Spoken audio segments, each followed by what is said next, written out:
Hey there, it's Dr. Karen, and I wanted to talk about something today that is not commonly shared when we are talking about executive functioning. So, when I hear people talk about executive functioning, which again is just the high level planning and organization that we need to engage in to get through our day, to stay organized, to be where we need to be, to manage our time, to manage our emotions and ourselves.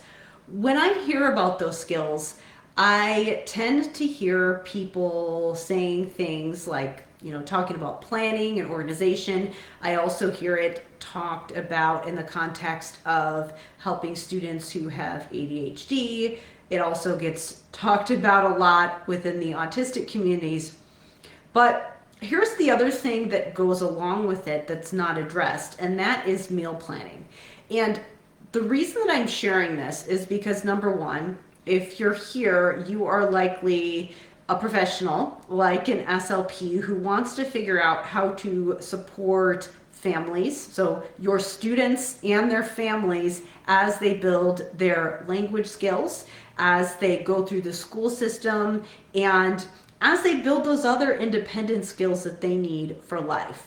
Now, a lot of the things that I focused on in my content and in my information centers around language and literacy. But if you're an SLP, you probably already know that it's not just about those language skills at the word, the sentence level, and literacy. If students are going to be successful in school, and then if they're also going to be successful during those functional day-to-day tasks and just overall how they're functioning at school, they also need to have those well-developed executive functioning skills.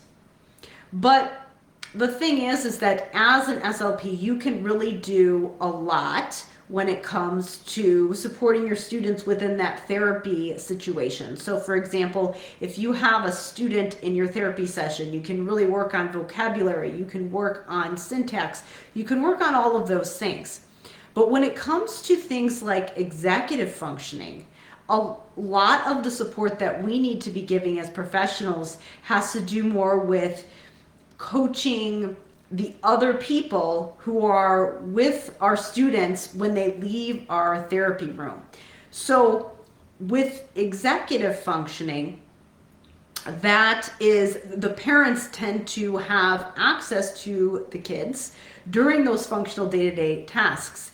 And it's so important that we provide them with the support that they need during those situations. And I do have a fair amount of information about how to support kids through tasks like cleaning their room, doing their homework assignments, during reading comprehension tasks. But I wanted to talk about meal planning today because that's not something that comes up a lot. But with a lot of the populations that you might work with as a speech pathologist, that might be something that is an issue for your students for a number of reasons. Number one, if they have some kind of diagnosis that impacts sensory processing, there's a chance that it might be harder for them to acquire a taste for different tastes and textures. So that might be something that needs some time and attention. And then on the other hand, what also happens is that if they're someone who has a hard time just staying organized, then that can also be something that their parents tend to have to help them with and give them a lot of support. And that means parents are going to be having to plan ahead and think about their day in advance. And what I have seen is that a lot of times when there is a student who has a hard time staying organized and the parent is needing, or the parents are needing to provide a lot of scaffolding in their home environment, then little things like planning meals tend to be one of those things that gets just pushed off to the side. And The reason that that is an issue is because, number one, a lot of times these students do require some type of structured intervention to help them learn how to acquire different tastes for different foods, but also if they're not getting adequate nutrition and if they're coming to school hungry and they're not eating enough, then that is just going to make it harder for them to focus. But the problem is that meal planning is an executive functioning skill. So one thing that you can do as a speech pathologist is be providing that support to the parents so that they have some kind of a framework for providing structure to their day.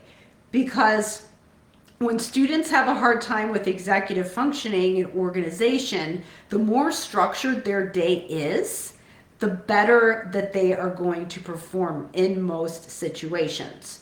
So it's so important that we as professionals provide parents with information that they need that's going to help them structure their day. So I have actually been working on some different resources that will help you as a professional to have something that you can share with your parents that can help them to put some of those scaffolds in place. One of the things that I've been working on is specifically surrounding meal planning, because that can be something, as I said, that kind of gets pushed to the side, but it's so important, number one, to make sure that our students come to school fed and nourished, and number two, it's also important that if students do have some issues with sensory sensitivities and things like that, it is really important that parents have some kind of a plan and a structure in place so that they can allow their children to try different things in a way that allows them to over time acquire a taste for new things, so that they do develop that tolerance for all kinds of different things. So what I've put together is actually called the Simple Family Meals Guide, and it's something that I've just recently created for parents. But if you are an SLP, it's definitely something that you can check out for yourself if you want to use it as well, but also if it's something that you might want to use as a strategy that you can share with parents who are wanting to create more structure in your day. So basically what it is a weekly plan that is going to, week by week, over the course of a 6-week period, help families to restructure and gradually look at one meal at a time throughout their day and help their families to start making healthy food choices. So what this is not some kind of a fad diet. It's not vegan or keto or any of those things. Now, if you do any of those types of diets, or if you have someone who has specific food allergies or things like that, you can certainly work around that and customize this plan so that it's workable for that particular thing. But basically what it is just a structured plan to help families to rework their routine around meal planning. So really essentially what it is that it's helping parents to develop executive functioning skills surrounding meal planning. So if you are a practitioner and you want to get an idea of how you can support families that you work with so that they can develop a system for organizing the way that they plan their meals, and within that system make healthier choices, then that will be helpful for you. Or if you're a parent and you want to learn how to structure your family's meal plans in a way that allows you to be organized and over time allows you to introduce your kids to new foods that they might not have normally tried, then this is also something for you. Again, as I said, as we're supporting parents with executive functioning skills, it's so important that we think about those really common activities that they have to go throughout the day. So rather than just talking about just generally being organized and going step by step, it's really important that we provide that support and those specific instructions for all of the different types of activities that they might be going through throughout the day. Because if we help parents to have those executive functioning skills, then it's going to be a lot easier for us to help parents support their kids' executive functioning skills. So again, this is this is something new that I've created, and I am really excited to share it with you. I'd love to have you check it out and let me know if it's helpful for you. Again, I know that when families create some structure around meal planning, I have shared this process with a handful of families that I've worked with, and what they have said is that their kids, once they create some structure and some good choices and some boundaries around mealtime, that they're able to get their kids to try different things and be more open to trying different foods, and also just make their lives a little bit less hectic and do it without any kind of, reinforcement system or bribery or anything like that. It just makes their whole day run much more smoothly, because as you probably already know, when it comes to executive functioning and routines, the more structure you can provide in your day, the more kids will thrive.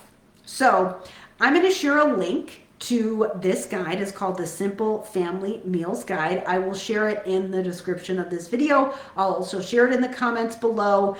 And again, I think that it's so important that we support families surrounding specific routines that they have during the day, and what you're eating is a very important routine, and it's something that comes up very commonly. So it's really important that we provide families with those scaffolding and supports during those routines. So check out that Simple Family Meals Planning Guide, and I'd love to hear your feedback. Thank you so much.